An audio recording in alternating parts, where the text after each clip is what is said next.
Ubu tuvugana polisi yo mu gihugu cya Ghana yamaze guta muri yombi umugabo witwa Ebonowa. Uyu Ebonowa ni umugabo wari umaze iminsi atangaje amakuru avuga ku itariki 25 z'ukwezi kwa 12 uno mwaka turimo ngo hazabaho umwuzure uzarimbura isi, ngo ni kuri Noheli. Uyu mugabo aya makuru akijya hanze rero hatangiye kugaragara amafoto uyu mugabo arimo yubakira inkuge.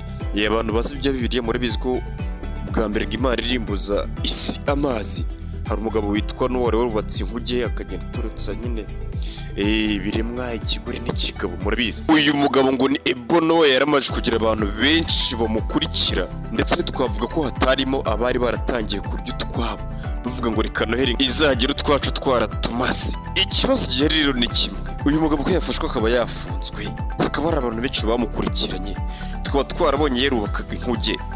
Ese kuko ibi bintu yatubwiraga ni ukuri cyangwa yaratubeshyaga? Reka duhure muri comment utubwire uko ubyumva. Bye bye.